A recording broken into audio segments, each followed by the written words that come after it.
Good morning everyone, कैसे हैं आप सब। उम्मीद करती हूँ आप लोग अच्छे होंगे। जैसा कि आप लोग स्क्रीन पे देख पा रहे हैं, हम लोग क्लास 8 का उर्दू का सैम्पल क्वेश्चन पेपर डिस्कस करने जा रहे हैं। ये आपका एनुअल टर्म का 25-26 का है।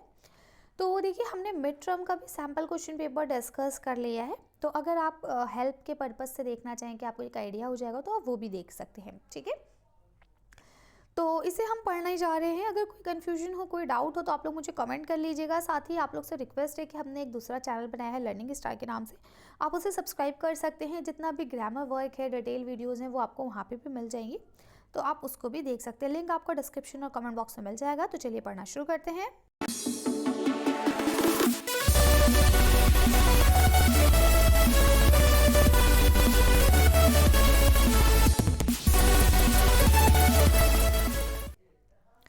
अब देखिए, यहाँ 2.5 घंटे का आपका पेपर रहेगा, 60 मार्क्स का होगा। इसके बाद यहाँ पे आपको कुछ हिदायत दी गई है, जैसे कि इसमें 10 सवाल हैं, सभी सवाल आपको करने हैं, सबके सामने उनके नंबर भी दर्ज हैं। ठीक है, और जब आप आंसर लिखेंगे तो आपको सफाई का और खुशखत का खास ख्याल रखना है, यानी अच्छे अच्छे राइटिंग में लिखना है।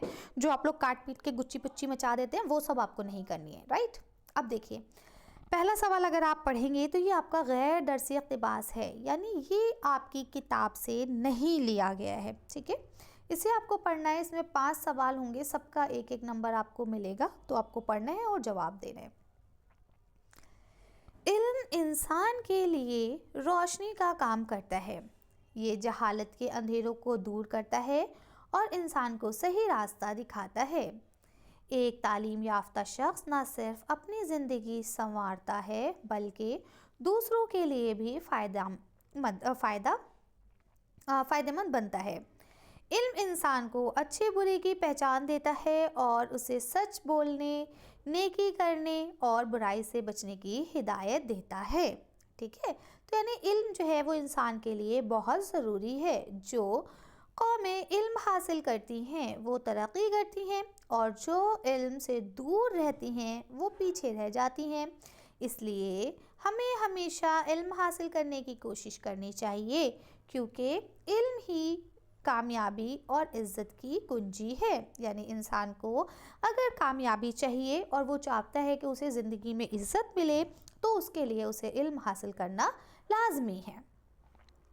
अब यहाँ पहला सवाल लिखा है, इल्म इंसान के लिए क्या काम करता है।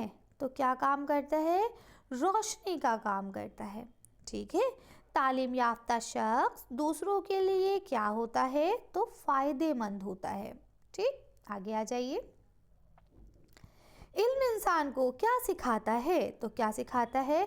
अच्छे बुरे की पहचान। जो कौमें इल्म हासिल करती हैं वो क्या करती हैं?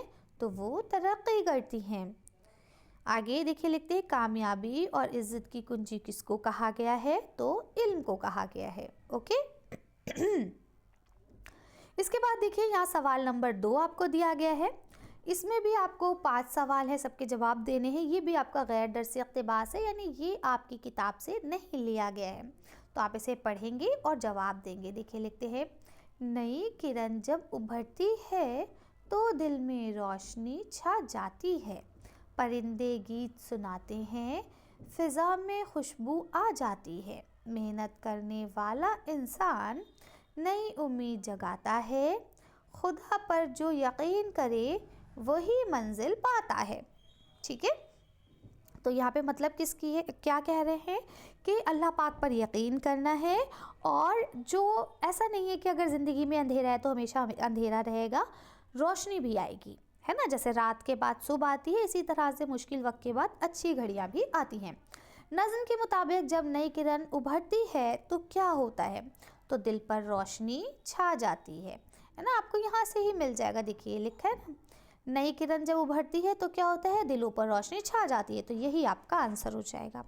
ठीक है, आगे देखिए, लिखते हैं, नज़्म में मेहनत करने वाला इंसान क्या करता है? तो मेहनत करने वाला इंसान क्या करता है? नई उम्मीदें जगाता है। ठीक है, तो यहाँ देखिए, ये लिखा है ना, नई उम्मीद जगाता है। आगे आ जाइए, अगला सवाल, शायर के मुताबिक मंजिल कौन पाता है? तो कौन पाता है? जो खुदा पर यकीन रखता है।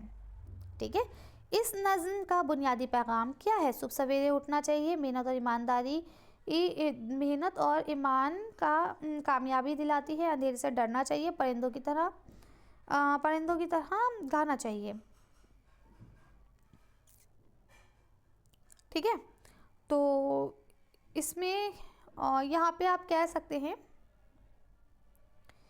कि मेहनत और ईमान कामयाबी दिलाता है। ठीक है, हाँ वैसे मेहनत और ईमानदारी कामयाबी दिलाती है, लेकिन यहाँ पे जो मेन बात हो रही है अकॉर्डिंग टू नज़्म, वो यही कहना चाह रहे हैं कि सुबह सवेरे उठना चाहिए। जल्दी उठोगे तो टाइम आपको ज़्यादा मिलेगा और आप पंचुअल रहेंगे चीज़ों को। ठीक है, अगला रोशनी का मुतज़ाद। बेटा मुतज़ाद का मतलब होता है उल्टा, तो रोशनी का क्या हो जाएगा? अंधेरा। ठीक, तो यहाँ देखिए ये लिखा है ना अंधेरा। आगे आ जाइए। अब यहाँ फिर से आपका एक इक़्तिबास है, ये आपका दरस इक़्तिबास है, यानी आपकी किताब से लिया गया है। मिर्ची नामा वाला जो आपका सबक है उसी से लिया गया है, क्योंकि देखिए यहाँ पे पुराना किला देखते के साथ ही मुझे याद आ गया कि ये मिर्ची नामा की बात हो रही है। ठीक है, इसमें भी 5 सवाल हैं।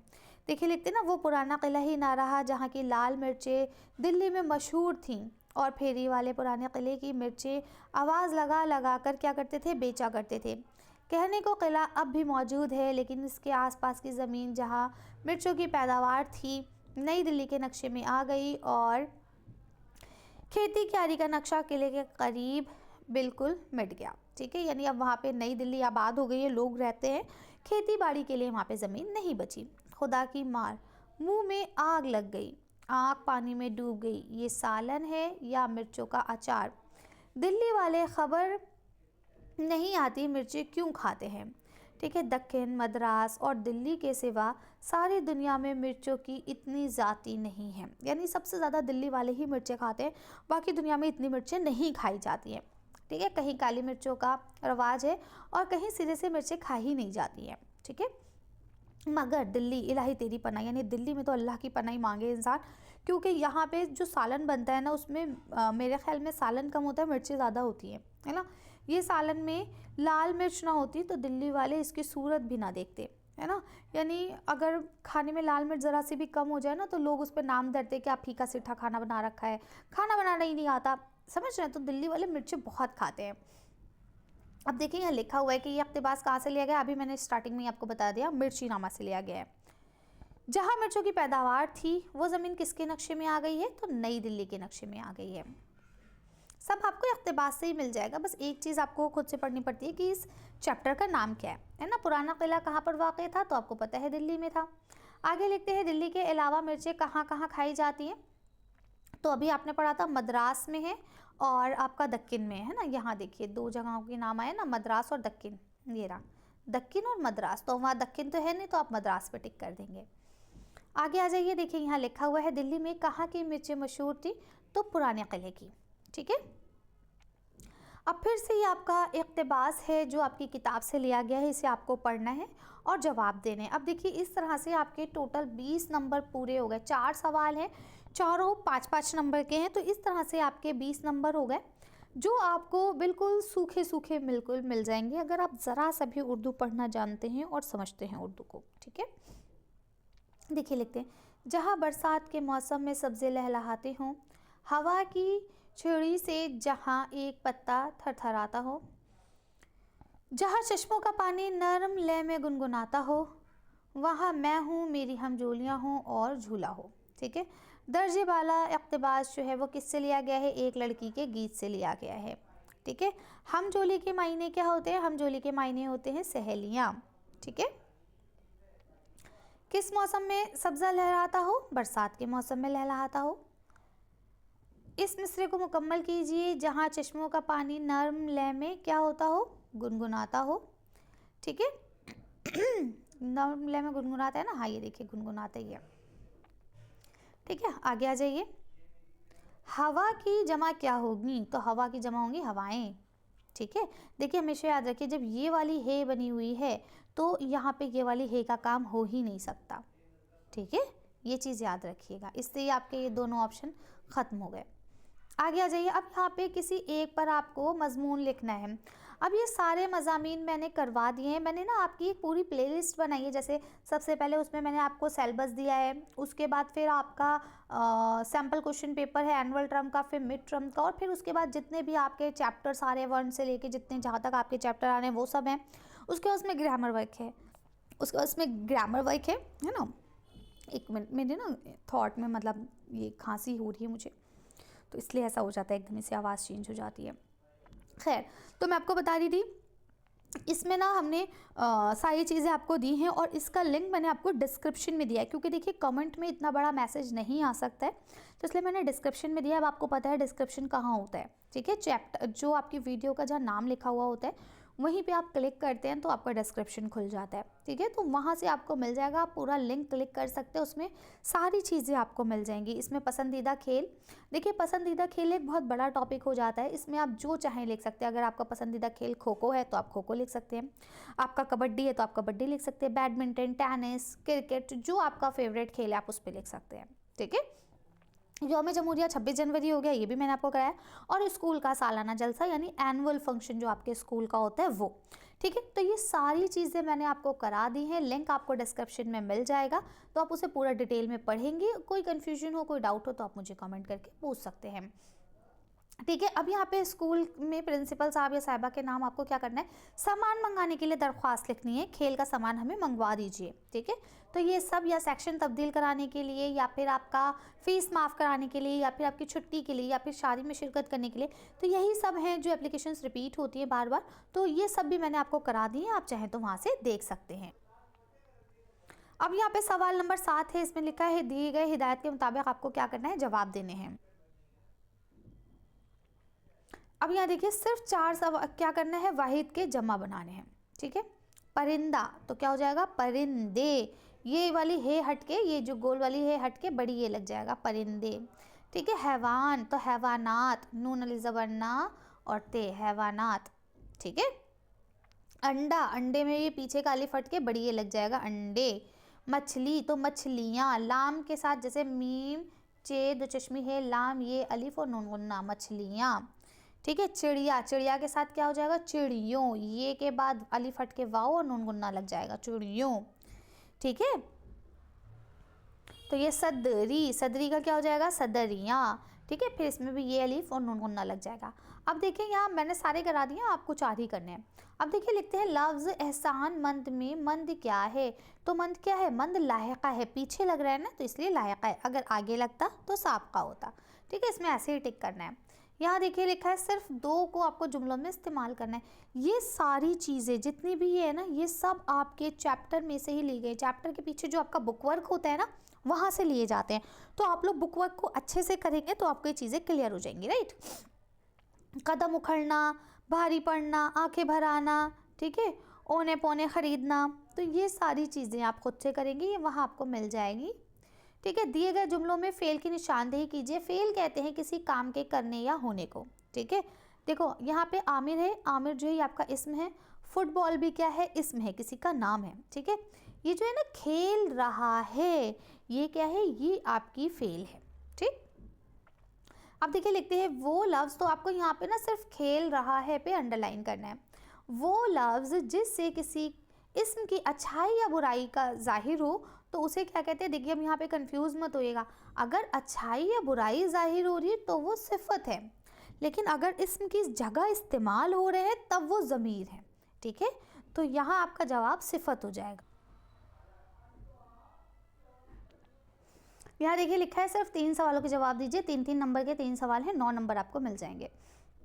मुश्ताक अली किस टीम की जानिब से क्रिकेट खेलते थे, पहला सवाल। दूसरा, पहले जंग आज़ादी को अंग्रेज़ों ने क्या नाम दिया था, गदर का नाम दिया था, है ना। चिड़िया के किस काम से मालिक बहुत खुश हुआ था, इब्न सीना ने किन किन उलूम में महारत हासिल की थी, सुबह की चहलकदमी से क्या फ़ायदा है। चहलकदमी मतलब होता है जो आप मॉर्निंग वॉक पे जाते हैं, ठीक है। ये सब सवालात मैंने चैप्टर में करवा दिए हैं। यहाँ पे ये दिखाने का सिर्फ एक मतलब है, इससे आपको एक अंदाज़ा हो जाएगा आपका पेपर कैसा आएगा, आपका पेपर का पैटर्न क्या है, ठीक है। तो पहले आपको स्टार्टिंग में 4 सवाल पैराग्राफ वाले आएंगे जो आपको पढ़ के जवाब देने, उसके बाद फिर आपके एस्से और एप्लीकेशंस हैं, और उसके बाद फिर आपका कुछ ग्रामर वर्क है, फिर आपका ये बुक वर्क है, ठीक है। तो इस तरह से आपका पैटर्न है। ये सारी चीज़ें आप डिटेल में जाके चैप्टर को देख सकते हैं। कोई कन्फ्यूजन हो, कोई डाउट हो तो आप मुझे कमेंट कर सकते हैं, ठीक है। अब यहाँ देखिए लिखते हैं कि सिर्फ 3 सवालों के जवाब दीजिए। अब यहाँ पे 2-2 नंबर के हैं 3 सवाल। यहाँ लिखते हैं शायर ने सेहरा को ज़ुमर्दे क्यों कहा है, ठीक है। अगला देखिए लिखते हैं लगातार हवाएं चलने से जुगनू की क्या हालत हो गई थी। नज़्म सबर का फल में किन किन फलों का जिक्र आया है। दुनिया की जीनत किसके दम से है, ठीक है। इन सब के आपको जवाब देने हैं।